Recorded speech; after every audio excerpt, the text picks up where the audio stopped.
Okay, welcome back, my friends, to the show that never ends. And yes, the meaning of those words, it's from an album called Brain Salad Surgery, featuring my favourite band, two of them now long gone, called Emerson, Lake and Palmer. In fact, Carl Palmer, who's 75 years of old now, is playing a tour, a world tour. He's in America at the moment, and he's playing with two young guitarists. And when you think of Emerson, Lake and Palmer, it was a keyboard-led band by the brilliant Keith Emerson. And he is now playing, but the film of Keith and Greg are on two big screens, and he's playing along with them. It's really, really good. How long can he keep playing? I don't know. As long as he can count money, he'll keep playing, that man. Still got his paper round money, as Carl Palmer. But he is absolutely brilliant. And the reason I've got my ELP t-shirt on today is because November the 2nd is Keith's birthday. And what a great man he was. He was one of the few people with enough talent to turn a fan into a friend. He knew I was a big fan, and he knew how to deal with that, and we became great friends until sadly he took his life a few years ago. Now, so when we go over to Ustream in a minute, I can't do it on here because of copyright, but on Ustream, after I've finished my next bit of what I'm going to do today, come and join us, ustream.com. I normally put a little trailer on here, but I won't keep ramming it down your throat. I sound like the the Labour front bench. No, well, some of them. I'll stick it on for the credits at the end, and you can have a look at the brilliant Keith Emerson playing in my back garden a couple of wives ago. And he's playing impromptu, jumped up on the piano. And of course the camera work's all out of sync, and it's awful, but it'll give you an idea and moments of brilliance there. Talking of brilliance, we filmed 4 comics yesterday at our new studio here that I'm actually on the stage of. And they were brilliant. They were brilliant, and the series starts on the 8th, which is why does that ring a bell? The 8th, I'm not sure. As the fireworks will still be going off. We used to find sticks everywhere in the old days. We'd go up the field, and because the rockets would go up, and then the stick would come down on its own, we'd find the sticks. But I suppose Labour will cancel that shortly, won't they? Elf and safety. But the comics last night, 4 of them were really interesting, because they're young comics, and the way I look at young comics is they're different to comedians now. They do it because they like it. They don't do it because one day they're going to be discovered and have their own TV series, like I thought I might. But they don't dress up, they don't do anything, they put a clean shirt on maybe, and they go on and they do their 20 minutes about themselves, of which they have written, or I don't know where they get it from. But they were okay. They were quite good, but I never thought I would have to edit. I'd have to edit bad things out. I got a message last night. You better see this, what this guy said. I must have gone for a pee or something. And I know what this comic was trying to do. He was trying to create, what's the word? Not innuendo. What's the word? Anyway, he was talking about his girlfriend being a Persian or from Iran. She's a Muslim girl, and he's talking about stuff like that, and he said that he's a better Muslim than she is because he hates a certain group of people, and he did it tongue-in-cheek. But I looked at it, and I turned into, I haven't been phone called by Vicky, you should have a look at that, what he said, I don't think he's right. And so we had a little look, and I decided to cut it out today. The first time I've ever cut something out, because I think it might cause offence. It's just dodgy times at the moment. I'm doing my first live TV show on December the 18th from here. There'll be details in a minute once we get it all together. It's a real big thing. It'll be transmitted worldwide, and you can buy a ringside seat to it. I've got a couple of other comics on with me. I was going to do a little warm-up for it in Southsea on December the 16th. A great little club there called, well, it's not little, what would you call it? A club, dance hall, a bit of everything, really. It's great. Lovely people. And a bar that is as long as the room. It's great. So everyone gets shit-faced so they can put up my dreadful jokes.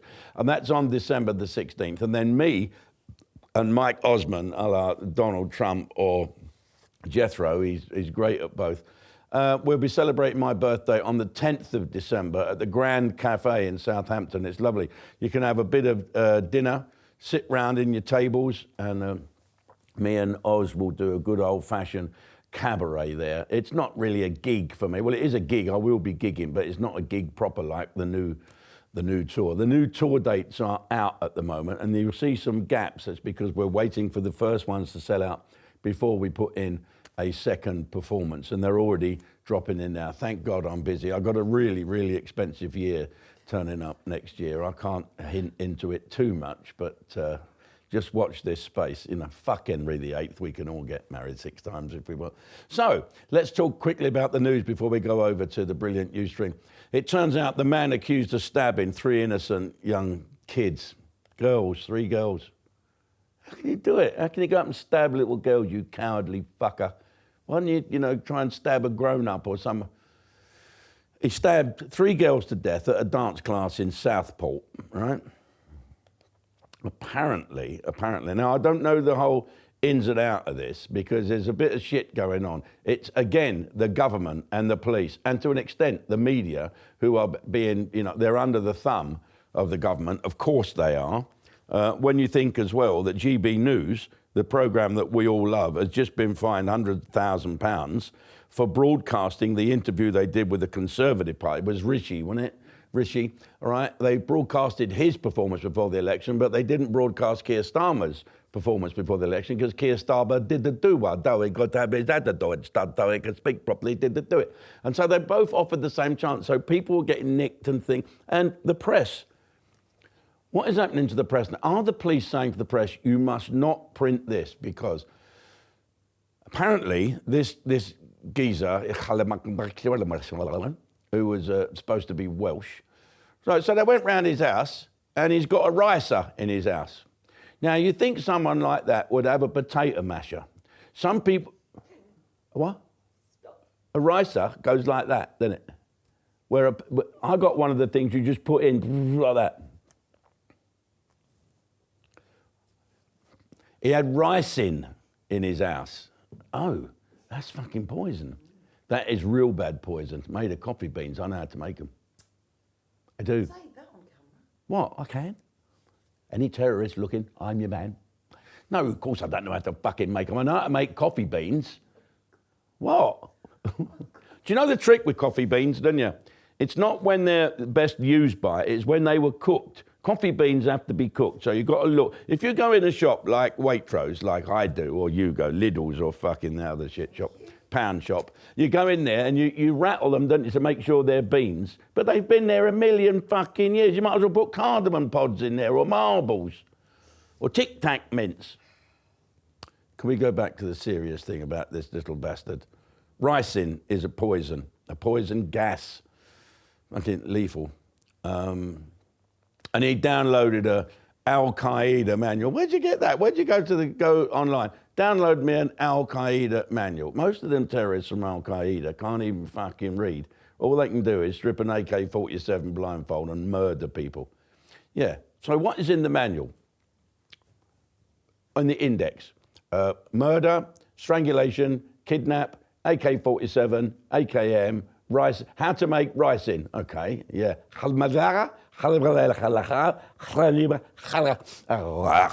Fucking ridiculous. Where do they get these ideas? Do you know what they say? Do you remember when there was all terrorist bombs? Do you remember all the problems in Northern Ireland? Thank God that's all gone away. Oh, they left, the IRA left a coded message for the police. They said that, didn't they? It's all bollocks. There's no such thing as a coded message. There's a fucking bomb in your house now. Get the fuck out. Oh, I just got a coded message. And what was the code? Get the fuck out. Ridiculous. Anyway.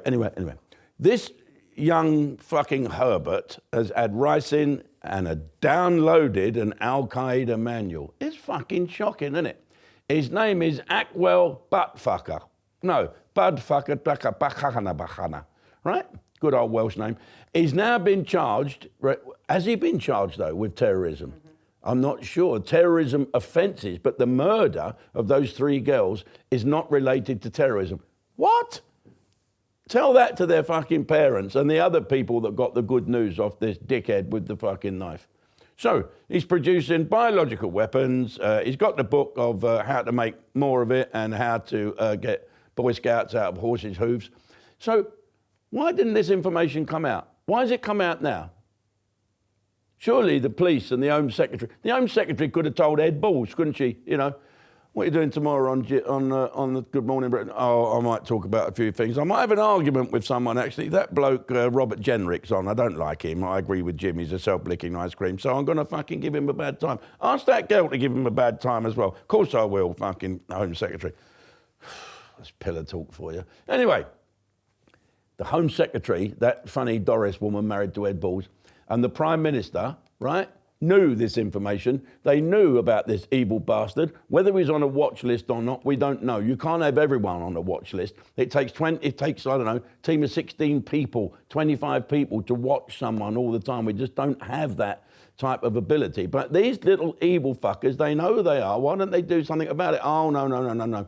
Oh, well, he did this because he wasn't really a terrorist. He's just being charged under terrorist offences for having a fucking book. And some rice in, you know, that you bought down at Lidl's off the shelf. Just some coffee that fucking use-by date was about 8 years ago. Anyway, right. So they've not told us that this is an Islamic fucking extremist. They lied to the whole nation. And they said, oh, that's not the problem. The real problem is the far right. Yes, the far right. You see, they started protesting about this. How dare they protest about girls being slaughtered? Oh, and then they threw in for good measure. He was a Welsh Christian, doesn't it? Oh, yes. I've got to make some rice then, doesn't it? Right, I'm a terrorist. Oh, look you. Whose jacket is that coat by there? Fucking joke, isn't it? And then they put pictures of him looking like Lenny Henry, didn't they, when he was 12. They knew all along. The police, the government, the media, all fucking lied to us. Pretending there was a far-right problem, which don't exist. Not now, it's been locked up in Belmarsh. But, right, here's the issue, right? Here's why people are so concerned. The fuckers lied to us. They lied to us about the thing that frightens us all the most, Islamic extremism. Did you see, I tuned in to see the budget the other day to see if I can afford to get married again. 15th of September. So that woman, Lindsay Hoyle, I think that woman's had a bit of a sex change because she looks a bit like a bloke, if you ask me. So Lindsay Hoyle, he's said like this, right, I know his sister, Olive. Olive oil. Anyway, look at Vicky trying to laugh.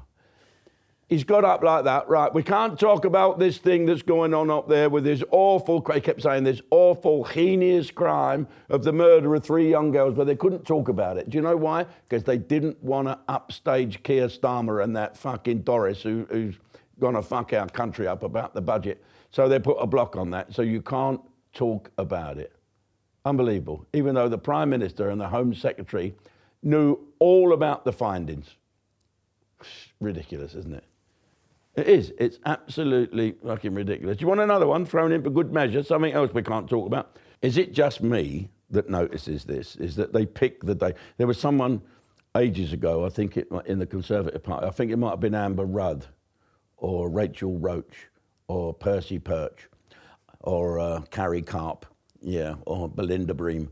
No, it was definitely, I think it was Amber Rudd. Something horrible happened, I think, I don't know, 9/11 or something. And she said, or it was leaked out, now would be the time to bury any bad news. Well, they've certainly buried the news of that murdering bastard and those 3 poor kids up in Southport. They've buried that in the budget. And they've also, of course, stopped talking about any of the people that were arrested that protested against that. Well, are they going to get an apology? Are they going to be let out, these people who knew what was going on and were just so frustrated by the police and the powers of it? It's almost entrapment.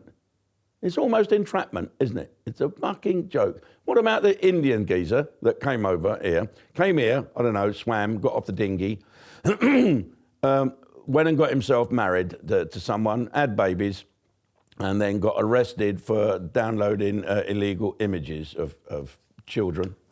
and of course can't be deported, which means if he was deported, it would infringe his human rights because he wouldn't be able to see his own children.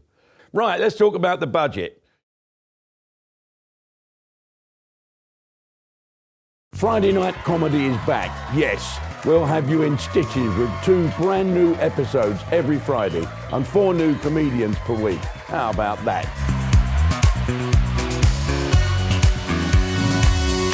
Friday night comedy live starts Friday the 8th of November exclusively on Ustream.